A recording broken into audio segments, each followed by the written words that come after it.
అండి టైలరింగ్ నేర్పిస్తాను. ఇప్పుడు వచ్చేసి ఎల్ సైజ్ కుర్తీ మెజర్మెంట్స్ ఎట్లాగో నేర్చుకుందాము. దీనికి వచ్చేసి 2 మీటర్స్ క్లాత్ అయితే సరిపోతుంది. పొడవ వచ్చేసి 40 ఇంచెస్. ఇది పొడవ ఎంత ఉంటే అంత పెట్టేశానండి.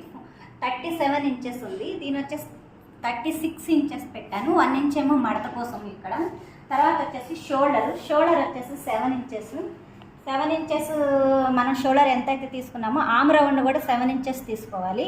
ఇక్కడికి వచ్చేసి చెస్ట్ అండి. చెస్ట్ వచ్చేసి షోల్డర్ నుంచి 9.5 చెస్ట్ దగ్గర తీసుకున్నాను. ఇది వచ్చేసి నడుము వచ్చేసి 14.5 తీసుకున్నాను.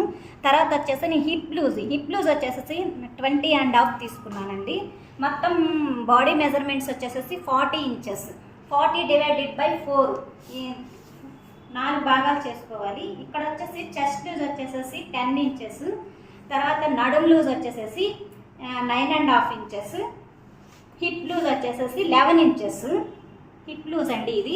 తర్వాత వచ్చేసి బాటమ్ వచ్చేసి 12 ఇంచెస్. ఈ మెజర్మెంట్స్ మనం పెట్టుకుని దీనికి 1.5 ఇంచెస్. ఇక్కడ వచ్చేసి కట్స్ దగ్గర 1 ఇంచ్ తీసుకోవాలండి. ఇది వచ్చేసి 1.5 ఇంచెస్ కరువు ఎక్కువగా పెట్టుకోవాలి. ఇప్పుడు చూడండి, ఈ విధంగా మనం కొలతలు పెట్టుకున్న తర్వాత ఇలాగా స్ట్రైట్గా గీతలు అనేది గీసుకోవాలి. ఆర్మ్ రౌండ్ దగ్గర 1.5 ఇంచ్ ఇలా తీసుకొని 1.5 ఎందుకు తీసుకోవాలంటే కరువు షేప్ కోసం తీసుకోవాలండి. ఇట్లా కరువు షేప్ ఈ స్కేల్ ఉంటే కనుక చాలా మోడల్స్ మనం పెట్టుకోవచ్చు.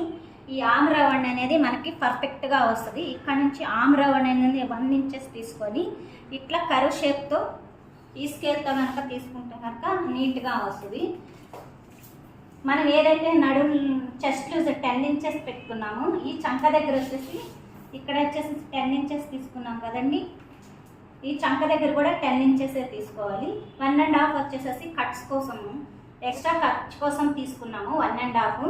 ఇక్కడ కూడా 1.5 ఇంచెస్ తీసుకున్నాను. హిప్ దగ్గర 1 ఇంచ్ ఎందుకు తీసుకుంటామంటే మనము చిన్నగా మడత కోసం వేస్తాం కాబట్టి 1/2 ఇంచ్ కానీ 1 ఇంచ్ కానీ తీసుకోవాలి. ఎక్కువ తీసుకుంటే ఏమవుతుందంటే మడత అనేది ఎక్కువగా వస్తుంది, కుట్టు నీట్గా ఉండదు. కాబట్టి మనం 1/2 ఇంచ్ ఇక్కడ తీసుకోవాలి.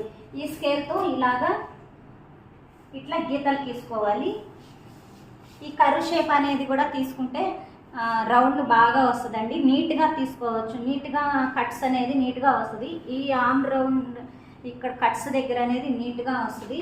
తర్వాత నడుము దగ్గర కూడా హిప్ లూజ్ అనేది కూడా ఈ కర్వ్ షేప్తో తీసుకుంటే షేప్ బాగా వస్తుంది.